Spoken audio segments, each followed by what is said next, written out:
వారికి ఏజీ హాస్పిటల్లో ఉన్నటువంటి సీనియర్ డాక్టర్ల పర్యవేక్షణలో ట్రీట్మెంట్ కొనసాగుతూ ఉంది. ఇప్పుడు వారు ఐసీయూలో ఉన్నారు. వచ్చే 48 గంటల పాటు వారిని అత్యంత క్రిటికల్గా డాక్టర్స్ అంతా కూడా ఎగ్జామిన్ చేస్తూ ఉన్నారు, మానిటర్ చేస్తూ ఉన్నారు. యాజ్ ఆఫ్ నౌ వారి కండిషన్ స్టేబుల్గా ఉంది. వారు మంచిగా ఉన్నారు, స్టేబుల్గా ఉన్నారు. వారి అభిమానులు కానీ బీఆర్ఎస్ పార్టీ కార్యకర్తలు కానీ ఎవరు కూడా ఏ రకమైనటువంటి ఒక మానసిక ఆందోళనకు దయచేసి గురి కావద్దు అని చెప్పని, మీడియా మిత్రులు కూడా తప్పుడు సమాచారాన్ని దయచేసి సర్క్యులేట్ చేయవద్దని చెప్పి కూడా మేము విజ్ఞప్తి చేస్తూ ఉన్నాము. కేసీఆర్ గారి యొక్క ఆదేశాల మేరకు ఇవాళ సీనియర్ శాసనసభ్యులు తర్వాత మాజీ మంత్రివర్యులంతా కూడా ఇవాళ హాస్పిటల్లో ఉంటూ డాక్టర్ల యొక్క వైద్యానికి సంబంధించిన అంశాన్ని అంతా కూడా మానిటర్ చేస్తూ ఉన్నారు. ముఖ్యంగా ఏంటంటే 23 తారీఖు నాడు ఏదైతే బీఆర్ఎస్ పార్టీ మైనారిటీ విభాగానికి చెందినటువంటి అత్యంత కీలక నాయకుడు, బోరబండ డివిజన్ చెందినటువంటి ఒక నాయకుడు, ఆయనకు అత్యంత సన్నిహితుడు, 24 గంటలు వెంబడి ఉండేటువంటి ఒక అత్యంత సన్నిహితుడైనటువంటి సర్దార్ ఆత్మహత్య చేసుకోవటము, అక్కడ బాబా ఫసియుద్దీన్ అనేటువంటి ఒక వ్యక్తి యొక్క ప్రేరణకు గురై, ఒత్తిడికి గురై, మానసిక ఒత్తిడికి గురై ఆత్మహత్య చేసుకున్నాడు అన్నటువంటి ఒక వార్త విన్నప్పటి నుండి ఈ ఇన్సిడెంట్ జరిగేంత వరకు కూడా అనేక రకాలైనటువంటి ఒక మానసిక ఒత్తిడికి వారు గురైనారని వారి కుటుంబ సభ్యులు చెప్తా ఉన్నారు.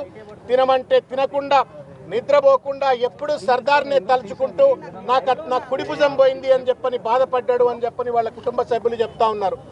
దానికి తోడుగా పోలీసులు చర్య తీసుకోండి, సర్దార్ వీడియో తీసి మరి కంప్లైంట్ ఒక రకంగా ఇచ్చిన తర్వాత, కుటుంబ సభ్యులు చెప్పిన తర్వాత కూడా పోలీసులు ఏమాత్రం చర్య తీసుకోవట్లేదు అని చెప్పని వాపోయినరు అని సాక్షాత్తు కూకట్పల్లి శాసనసభ్యులైన కృష్ణారావు గారితో దాదాపు నిన్న ఇవాళ కలిపి దాదాపు 10-12 సార్లు ఫోన్లో మాట్లాడి గంటలు మాట్లాడి పోలీసులు ఈ రకంగా ఎందుకు వ్యవహరిస్తూ ఉన్నారు?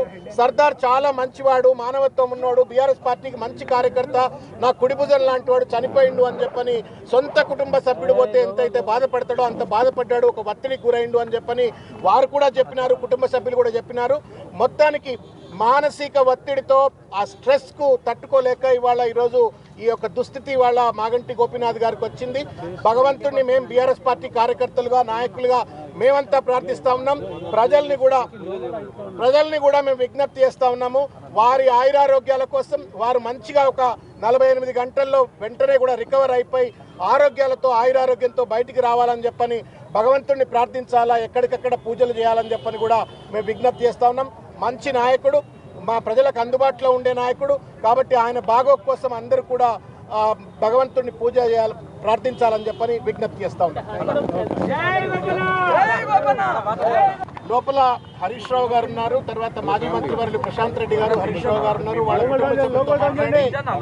డాక్టర్స్ తో కూడా మాట్లాడాము. వివేకానంద్ గారు శాసనసభ్యులు కూడా మేము డాక్టర్స్ తో మాట్లాడాము. అన్ని డిపార్ట్మెంట్ సంబంధించిన నెఫ్రాలజీ, కార్డియాలజీ, మిగతా న్యూరాలజీ అందరు కూడా, తర్వాత ఇంటెన్సివ్ కేర్ యూనిట్ లో ఉన్న ఎమర్జెన్సీ కేర్ యూనిట్ లో డాక్టర్స్ అందరూ కూడా వచ్చి బ్రీఫ్ చేసినారు. నెక్స్ట్ 48 అవర్స్ మేము చాలా నిశ్చితంగా వారిని అబ్జర్వ్ చేస్తాము, అన్ని రకాల ట్రీట్మెంట్స్ ఇస్తామని చెప్పినారు.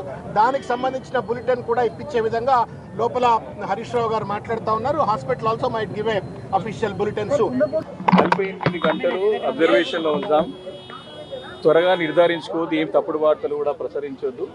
డాక్టర్స్ యొక్క స్టేట్మెంట్తోనే మనం అందరం ముందుకు పోవాలి కాబట్టి వాళ్ళు క్లియర్గా హార్ట్ ఫంక్షనింగ్ని కూడా మళ్ళీ రికవర్ చేసుకొని మరి ముందుకు వస్తూ ఉన్నారు. కాబట్టి దీంతో పాటు వేరియస్ అన్ని డిపార్ట్మెంట్స్ ఏదైతే న్యూరాలజీ ఉన్నదో, నెఫ్రాలజీ ఉన్నదో, వీరందరూ కూడా కార్డియాలజీ, ఇంటెన్సివ్ కేర్ అందరూ కోఆర్డినేషన్లో, అబ్జర్వేషన్లో ట్రీట్మెంట్ చేస్తూ ఉన్నారు.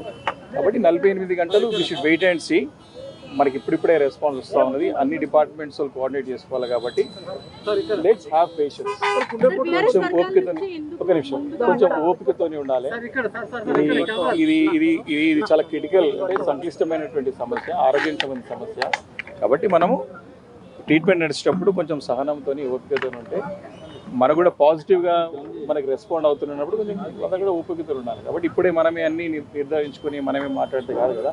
కాబట్టి గతంలో కూడా వారు కొన్ని ఇబ్బంది పడుతున్న నెఫ్రాలజీ ప్రాబ్లం కూడా ఉంది కాబట్టి అన్ని డిపార్ట్మెంట్స్ వాళ్ళు కోఆర్డినేట్ చేసుకుని వాళ్ళు ట్రయింగ్ దర్ బెస్ట్ ఇప్పుడు నేను డాక్టర్స్ చెప్పింది మీకు చెప్తున్నాను కాబట్టి let us not get into issues, please. Respond అవుతారా సార్ ట్రీట్మెంట్ కి? అవుతుంది